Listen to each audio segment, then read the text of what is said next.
when the pawn became the player. Some betrayals cut so deep they don't just hurt, they reshape you. My name is Elena Carter, and this isn't just a story, it's a confession. For years, a man I loved treated my heart like a joystick, playing me with a smile, with secrets, with manipulations so subtle it felt like affection. But when he made his final move, when he pushed me to the edge he thought I would break from, I didn't break. I evolved. And I rewrote the rules of the game he thought he owned. This is how a pawn became the player. I always thought betrayal had a sound, like glass shattering or sirens screaming. But that night in our apartment in Midtown Atlanta, betrayal was silent. It came in the form of a text message, glowing on Liam's forgotten tablet, left unlocked on the kitchen counter. A message I was never meant to see. She's too easy to manipulate. Give me 2 more months, and she'll sign everything. 2 more months to take everything I worked for. My chest tightened. My vision blurred as my hands trembled. Liam, my boyfriend of 3 years, the man I financed through his supposed startup struggles, the man who told me we were building a future, was conspiring with another woman. His ex. His business partner. His real love. The man who kissed my forehead every night had been calculating my downfall. Before I continue, please subscribe to my channel to see more interesting stories and also keep me motivated. Thank you. I walked into the bedroom where he was sleeping peacefully, unaware of the war he'd just started. And in that moment, something inside me snapped. But it wasn't my heart. It was my innocence. I didn't confront him. Not yet. Because the moment you catch a liar, you don't expose them. You study them. This was the night I stopped being his victim. My first instinct was to call every friend I had, but betrayal teaches you silence. Instead, I copied every message, every voice note, every email between Liam and the woman he called my real match. Her name was Renee Lawson, a financial strategist from New York, sharp as winter air and twice as cold. She and Liam had dated before me, before she left him for someone richer. Now that she had lost everything in her divorce, she was crawling back. And Liam was offering her my money as a welcome package. I found plane tickets in his email, New York to Atlanta, one way. She was coming to finalize things. They planned to move into my condo, sell my Atlanta property, use my credit to fund their relaunch, and leave me with nothing but debt. I stood in the hallway staring at the expensive mirror Liam bought with my card. For the first time, I didn't see a naive woman staring back. I saw someone whose intelligence had been underestimated far too long. I whispered to my reflection, "Let the game begin." Because now I wasn't just going to stop them, I was going to make them destroy each other. The next morning, Liam woke up with kisses and apologies for working late. I smiled sweetly, matching his energy, because confronting a manipulator too early only gives them time to re-strategize. Over breakfast, he said, "Elena, I want to merge everything. Our accounts, our future. I think we're ready." Ready? Ready to sign away my assets? I held his gaze with a softness he mistook for love. "I'd love that," I whispered, watching his pupils dilate in triumph. He had no idea the trap I had already set. I spent the day at work at my law firm in Buckhead, quietly gathering advice, not from colleagues but from a retired judge who adored me like a daughter. Without revealing details, I asked about asset proofing, financial traps, and documenting coercion. His final words stuck with me. The smartest revenge is one that uses the truth as the weapon. So I planted tiny truths around our home, recordings of Liam's comments, screenshots, receipts of all the expenses I covered. While Liam was playing games, I was building a case. That evening, he kissed me passionately, unaware that each kiss was another knot in the noose he was tightening around his own neck. I watched from across the street as Renee stepped out of her Uber, tall, polished, confident. She looked like a woman who thought she had already won. Little did she know, I invited her. Well, indirectly. I blocked Liam's messages to her for 48 hours. Then I sent her my own from Liam's tablet. "Come today. She's ready to sign. Don't worry. I've softened her." Manipulators hate being manipulated. Renee arrived hours earlier than Liam expected. When he answered the door, the shock on his face was priceless. "Oh my God, Renee?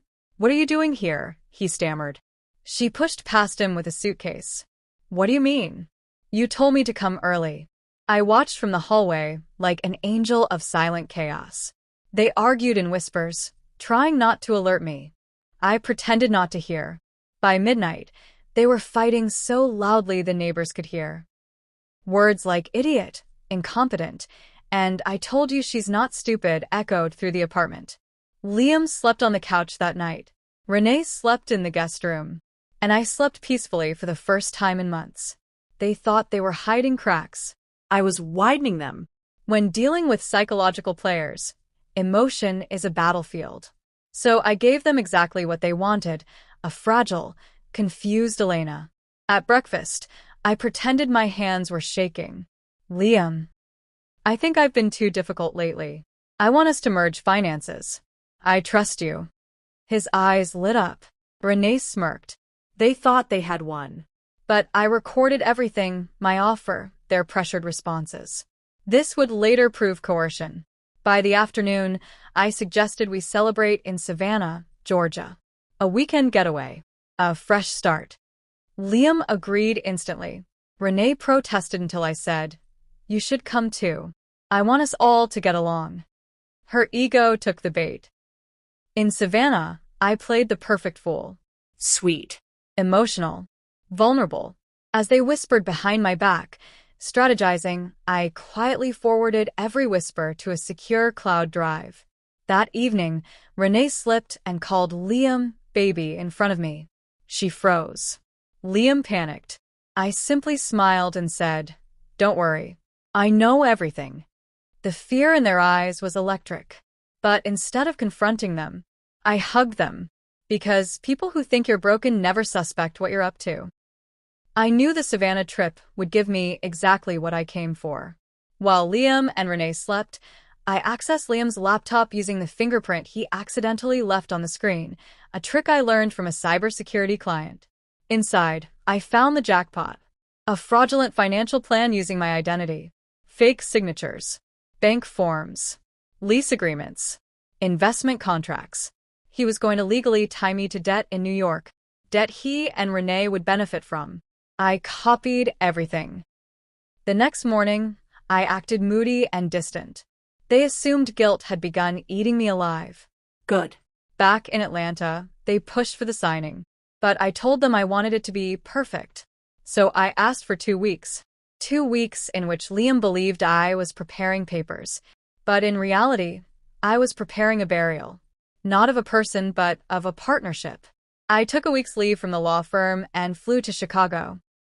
Not because I needed a vacation, but because I needed distance to create a digital trail.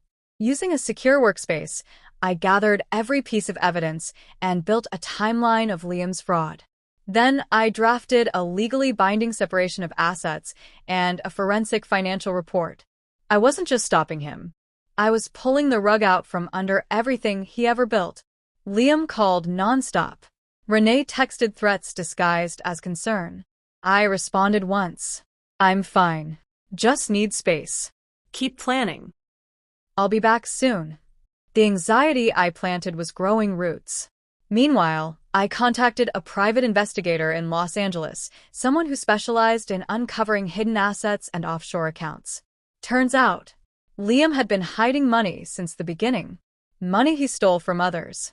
Money he laundered through fake consulting jobs. Money he thought no one would ever find. But I found it.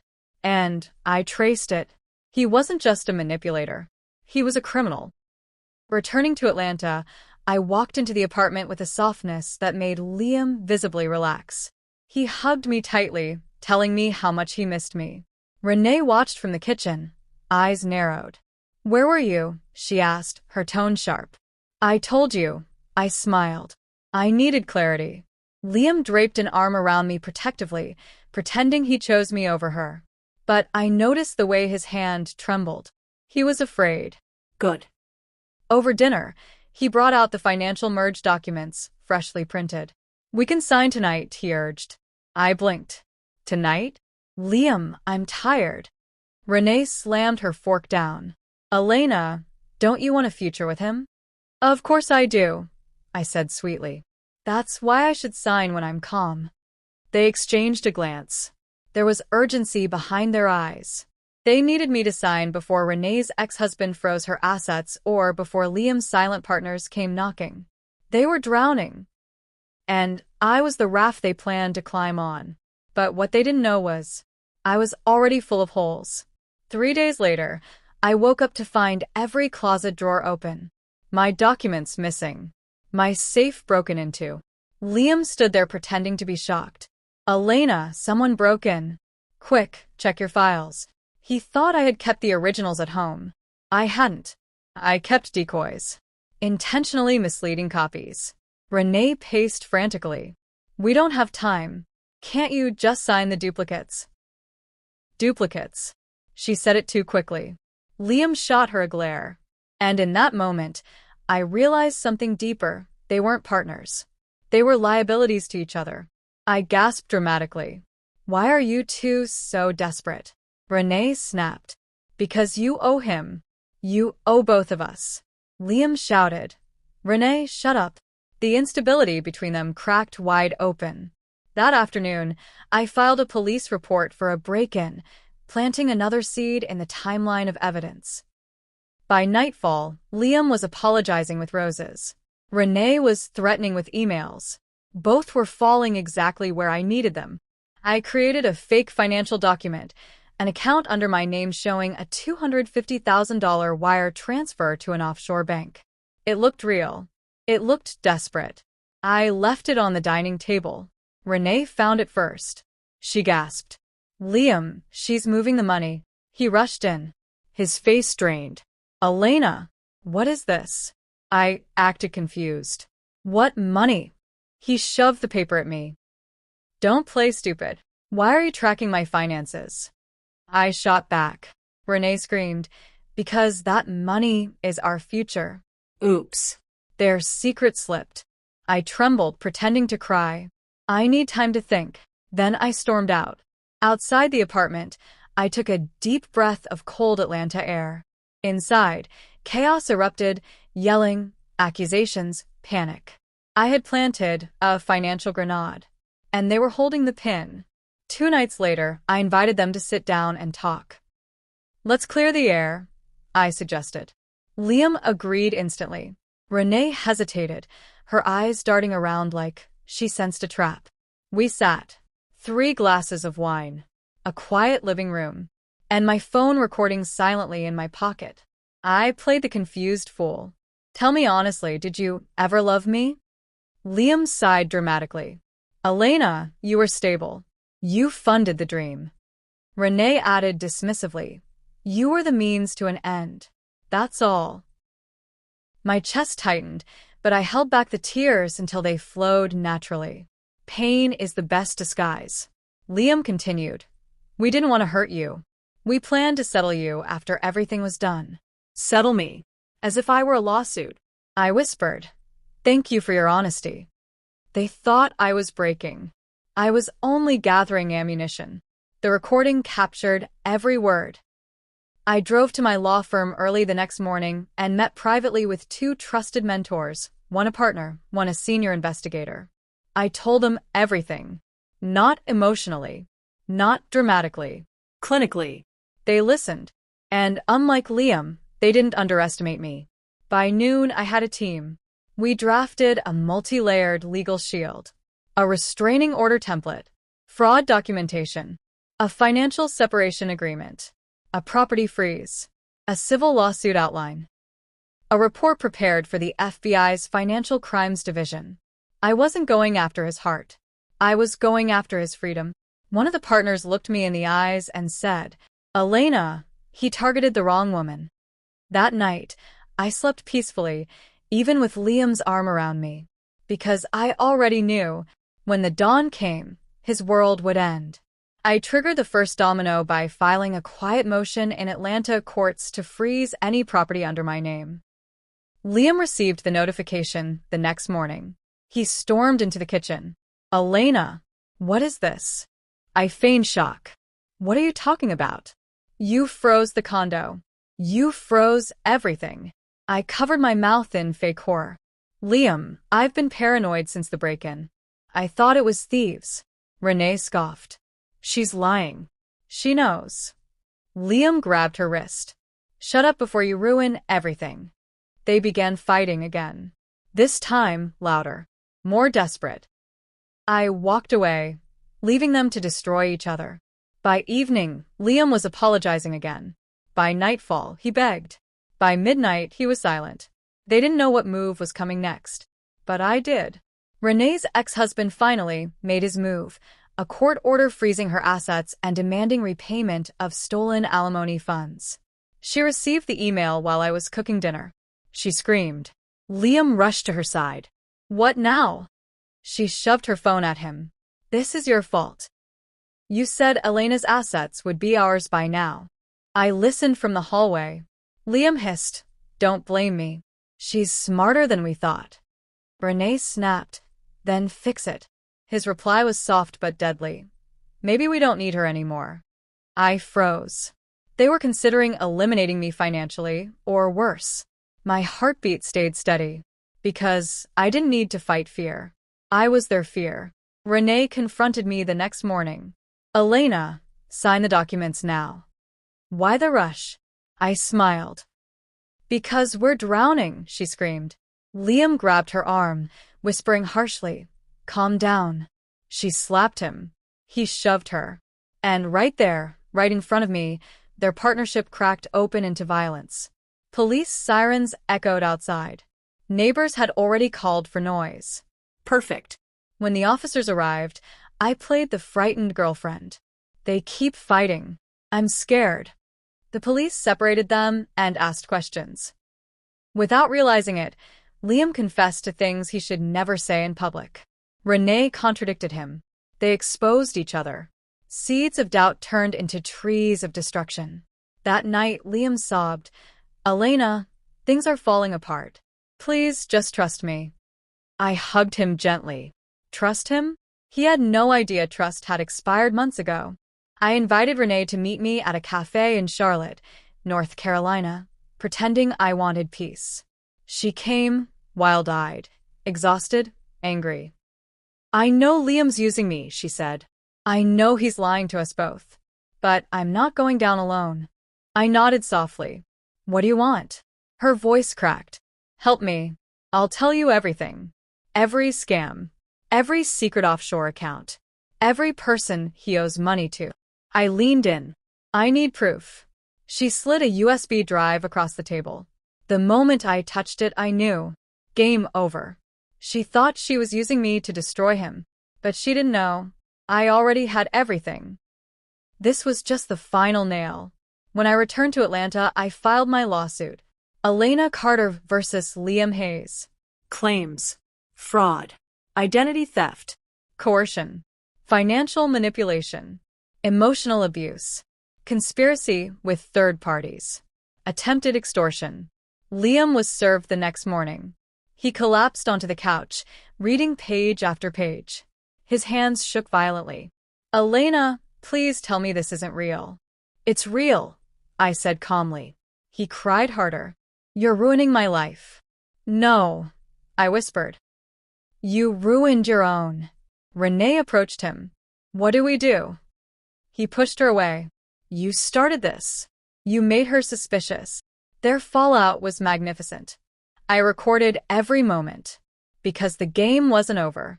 The end would be biblical. That evening, Liam received calls from unknown numbers. One voicemail from a man in Denver. You still owe us. And if you don't pay. Another from Miami. Your girl froze the accounts.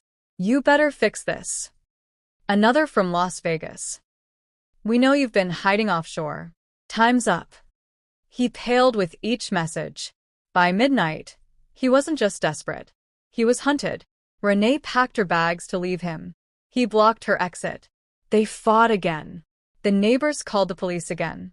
This time, both were taken in for questioning. I slept soundly.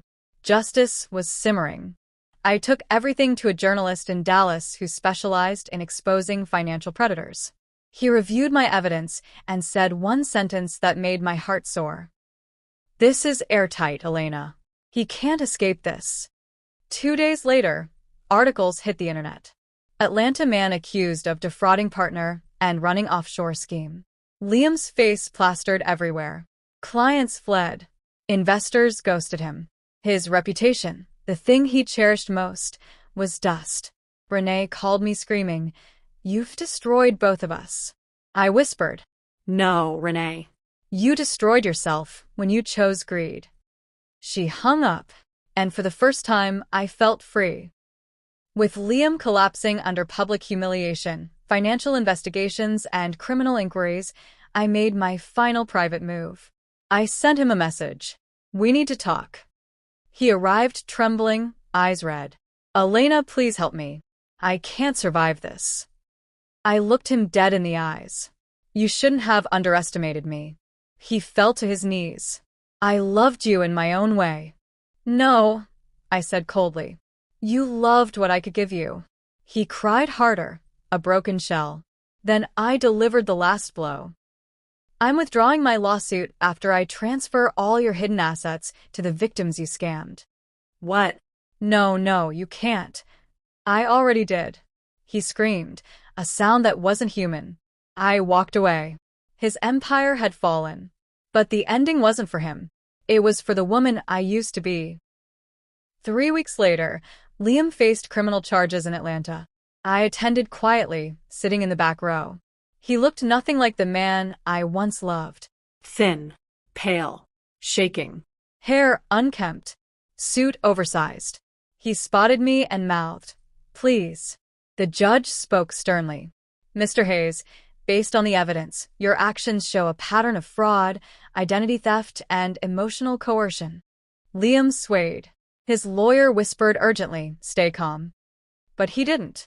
He fainted, right there, in open court. Renee testified next, tears streaming, blaming him for everything. I watched as they tore each other apart, not because I wanted to see them suffer, but because poetic justice means people fall by their own hands. The FBI invited me to their Atlanta field office for a debriefing. Agent Morris shook my hand warmly. "Ms. Carter, your evidence was crucial."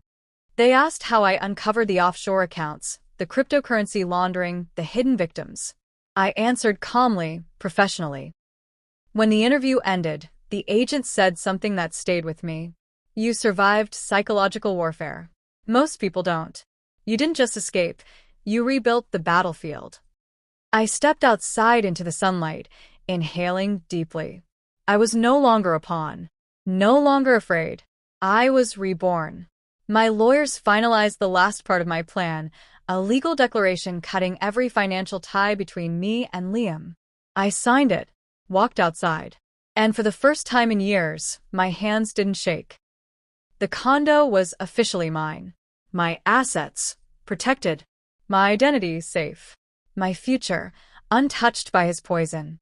The law firm threw a small celebration for me in Buckhead. My mentor toasted. To Elena, the woman who turned a scam into a sentencing. I smiled, because freedom tastes nothing like revenge. It tastes like rebirth. International authorities found more victims linked to Liam's offshore schemes. He wasn't just a manipulator. He was a multinational fraud. The news went global. American man orchestrated multi-state romance and financial scheme. He was transferred to federal custody. Renee fled the country. Liam's family disowned him. His accounts were seized. His name became a cautionary tale. And me? I finally slept without nightmares. Because sometimes the sweetest justice is watching someone destroy themselves after you take away their power. The courtroom was silent as the judge read Liam's sentence. "Mr. Hayes, for your crimes, you are hereby sentenced to 25 years in federal prison." Liam turned around slowly, searching the room until his eyes locked on mine. There was no anger, no hatred, just a hollow realization. He lost the game he created. I didn't smile. Poetic justice doesn't need celebration. It needs closure. After court, I walked to the rooftop of my condo building, a place Liam once claimed would be ours forever. The wind brushed against my face as I stared at Atlanta's skyline. I whispered, "You played me like a game, but you forgot the most important rule." I looked upward, feeling the sun break through the clouds. The pawn becomes the queen when she reaches the other side. And with that, I walked forward into the future. Checkmate. Thank you for listening to my story. Please don't forget to like, subscribe, and share my videos. And remember, if you've ever been underestimated, deceived, or manipulated, let this be a reminder. You're not weak. You are not broken. You are not a pawn. You're a player, and you have the power to rewrite the rules at any moment. This was my transformation, my justice, my rebirth. And if you're going through something similar, just remember, even the sharpest players fall when the person they underestimated learns the game.